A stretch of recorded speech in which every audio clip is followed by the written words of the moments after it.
Welcome back to the Garden Hutch. Today we've got some midsummer maintenance to do, so I thought I'd bring you folks along while we get this done. Let's get going.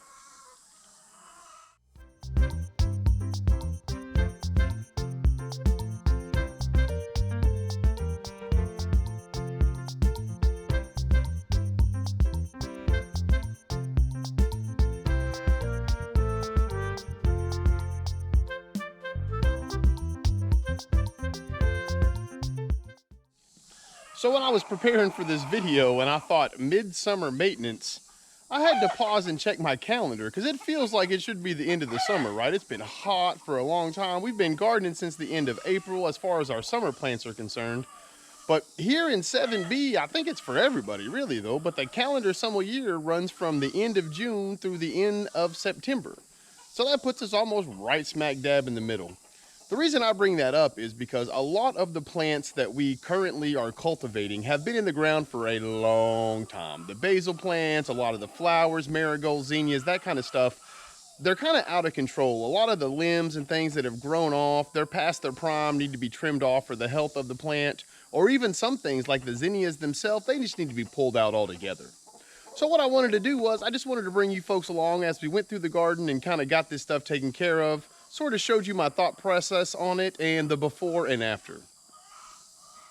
So before, you can see we've already taken out the Roma tomatoes over here. They were done. We've got some greens that need to go in there. And this is the area we're gonna prep up here. You can see this basil starting to get out of control, and then on the front side, growing over here into the fencing.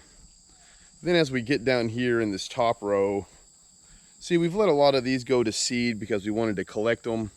It's getting the time of year where we like to start putting in a lot of our greens for the fall. So what's going to end up happening with this part of it is the pest pressure here, middle of August, starts going down a little bit. So we're going to trim out a lot of the zinnias, a lot of the marigolds. We might even pull all of it when we get in there. We'll see what happens. But that way we can use, you know, the front part here in front of the cherry tomatoes, and then this area down here, we'll put some butter crunch lettuce in there, and that'll give us a head start for our fall greens. Then another project we're going to do, I guess it's kind of the same thing. We'll let all of this stuff go right here.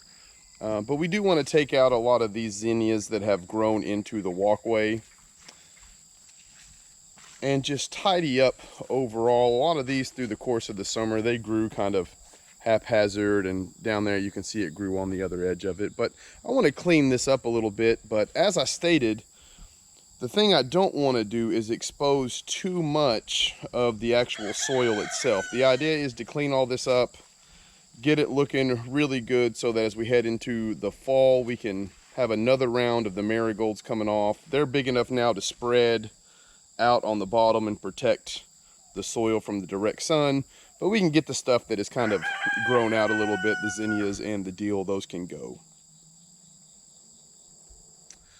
Beanzy the garden cat came out to make sure that we are performing our garden tasks up to his specifications. I guess every project needs a supervisor. Well, we have removed the marigolds and the zinnias. It was just time to get those guys out of here. We did it down here and in that bottom row. And you can tell it looks a lot neater. But the next thing we're going to do is utilize a few resources from the homestead. Most of you familiar with the channel know that we use oak leaves for a whole lot of things. And that is going to continue here. As you can see, the first round of our oak leaves here have fallen. This tree here, as the summer progresses, it's the first one to lose its leaves. So what we do is we just utilize these leaves down here in Leslie's little fire pit area. We'll rake them up and we will make sure that we cover all the exposed areas where we've removed the pollinators that were done. So now that we're finished in here, you can see I haven't added any of the leaves in here just yet.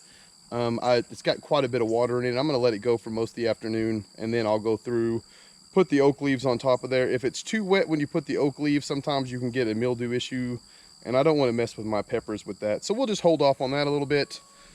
Then we did add the leaves in here. As you can see, I kept it away from the base of my tomatoes so I don't have to worry about that same mildew issue. Another thing to point out here is you don't want the leaves too thick or crumbled too much.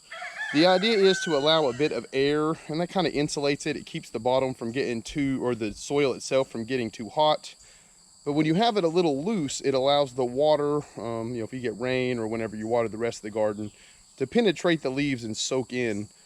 So in the next couple weeks, this is where we're going to be putting, just from here through to the okra, we'll be planting some butter crunch lettuce. It'll go great this time of year because it's going to have some natural defenses from the sun itself, but it's also warm enough and it'll get enough sun to where hopefully it grows really nice. Let me just interject here at the end. If you don't have leaves to use on your property, that's all right. Many of the stores have their mulch and stuff on sale, especially if you have like a large department store. They're going to start getting ready for Christmas, I'm sure, right? They start pushing that stuff out in September, it feels like. Another thing to remember is you want to make sure that you don't pull anything too early. A lot of our determinate tomatoes are still in the ground, that sort of stuff, but the indeterminates, they've kind of lived their life out, and depending on where you live, you might even be able to start new plants and get fruit before the end of the year. As always, I want to say thank you to everyone who's hung out with me today. Until next time, I hope you folks take care of yourselves. Peace.